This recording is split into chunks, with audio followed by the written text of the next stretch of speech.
Hello friends, welcome back to my channel. I hope you all are doing so well and आप अपना inner work भी अच्छे से कर रहे हैं। चलिए, एक छोटा सा अपडेट है आपके लिए। कल शाम से हार्ट पे तो ऑलरेडी काम चल ही रहा था, आपको बता दिया गया था। हार्ट के साथ थ्रॉट चक्र की ज़बरदस्त क्लिनजिंग, मतलब right side of the body की बात कर रही हूँ मैं। थ्रॉट में एक्सट्रीम पेन, लाइक जैसे इन्फेक्शन हो जाता है ना, जब बहुत भयानक तरीके से जब इन्फेक्शन होता है, आप बोल भी नहीं पाते हो इस तरीके से। बट वो भी खाली राइट साइड पे, पूरे गले में नहीं। जैसे छिल गया हो, बात भी ना की जा रही हो, और अगर आप बात कर भी रहे हो तो आपके मुंह से कुछ ऊल जलूली निकल रहा है, मतलब जो आप बोलना चाहते भी नहीं।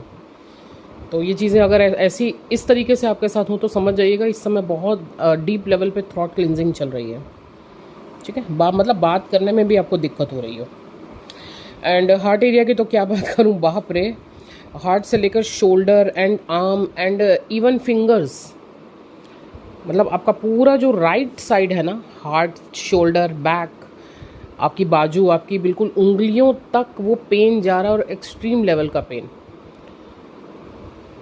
मतलब आपको शायद ऐसा भी लगने लगे कि मुझे कोई हार्ट की प्रॉब्लम तो नहीं हो गई, आप सांस लेने में दिक्कत हो रही हो, इस लेवल की क्लिनजिंग हो रही है। ठीक है। एक चीज़ और, कान, आपके जो ईयर है, ईयर के ऊपर की जो नसें हैं, स्पेशली जिनको माइग्रेन के इश्यूज़ रहे हैं, ऑलरेडी माइग्रेन है या माइग्रेन के इश्यूज़ रहे हैं, तो उनके साथ ये क्लिनजिंग चल रही है, क्योंकि थ्रॉट एंड ईयर ये सब कनेक्टेड है। तो कान के ऊपर की जो नसें जा रही हैं, वहाँ पे भी आपको बहुत ज़्यादा झंझनाहट फील हो सकती है, पेन हो सकता है। तो वो सारी ब्लॉकेज भी क्लियर हो रही हैं आपकी। ठीक है जी, क्लिनजिंग हो रही है। डिवोर्स, बेबी बर्थ, और पिछले 2 दिन लगातार तो डेथ की न्यूज़ बहुत ज़्यादा सामने आई। बट अभी जो टाइम है क्लिनजिंग होने के बाद, जो अब आपका टाइम है, अब आपको आपके सामने बेबी बर्थ की अब रीबर्थ हो रहा है। जितनी क्लिनजिंग होनी थी, जो ईगो डेथ होना था, या जिससे भी उनका कुछ कर्मा एंड होने थे, वट एवर, वो सब हो चुका। अब एक नई एनर्जी, एक न्यू बिगनिंग हो रही है। ठीक है जी। अच्छा, कुछ डीएम तो देखिए ऐसे हैं, मैं डीएम की बात करूं तो कुछ डीएम तो ऐसे हैं जिनके लिए सबसे बड़ा ब्लॉकेज वो खुद है।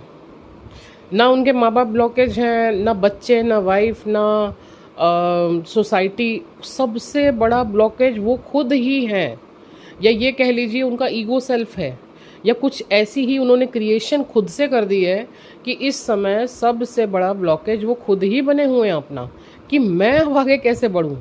जबकि एक्सट्रीम लेवल पे मिसिंग एनर्जी है, यूनियन करना है और यूनियन होना है, क्योंकि यूनियन का टाइम है।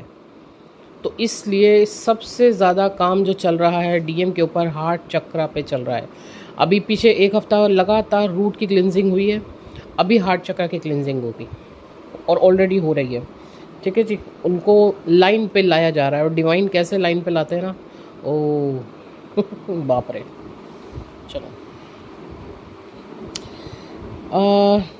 अब डीएम की एनर्जी की बात करूं राइट नाउ की, तो इरिटेशन की एनर्जी है। किसी से बात करने का मन नहीं हो रहा, मतलब कोई मेरे सामने ना आए, मुझे किसी से बात ही नहीं करनी है। और साथ ही साथ फियर का एनर्जी है, फियर की। अब अगर मैं जाता हूं तो होगा क्या, क्या वो एक्सेप्ट करेगी? तो अब आगे की चीज़ें होंगी क्या, कैसे होंगी, ये फियर। ठीक है जी। और साथ ही साथ stress, lethargy, shoulder pain and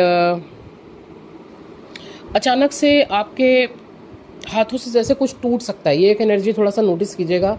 कोई कांच का गिलास, कोई कुछ भी ऐसे टूटने वाली चीज़ कि आप उठा रहे हैं या कुछ भी कर रहे हो, अचानक से वो टूट गई, तो ये आपके लिए एक इंडिकेशन होगा कि यहाँ पे एक न्यू बिगनिंग होनी है। ठीक है। और डीएम के एंजाइटी लेवल की बात करूँ तो रात भर नींद नहीं आई, रात भर हो सकता है डीएफ आप भी ना सो पाए हो बिल्कुल भी। कुछ जगह तो थर्ड पार्टी से लड़ाई चल रही है, और कुछ जगह तो रात भर ओवर थिंकिंग, स्ट्रेस, एंजाइटी से ही गुजर रहे हैं 7 DM। अच्छा, सडन कॉल या मैसेज आने वाला है आपके लिए कभी भी अचानक से, तो थोड़ा सा आप बैलेंस बना के रखिएगा, है ना। एकदम से आपको ये चीज़ करनी है कि बैलेंस बना के रखना है। ओके, चलिए। और कुछ डिवाइन टेस्ट भी हैं यहाँ पे आपके लिए। Okay DF. तो बस ये एक छोटा सा अपडेट था आपके लिए। कुछ भी न्यू अपडेट होगा बिल्कुल आपको दिया जाएगा। नंबर ऑलरेडी स्क्रीन पर है। आपको पर्सनल रीडिंग, हीलिंग्स और सेशंस लेने हैं तो आप बुकिंग ले सकते हैं। Thank you so much.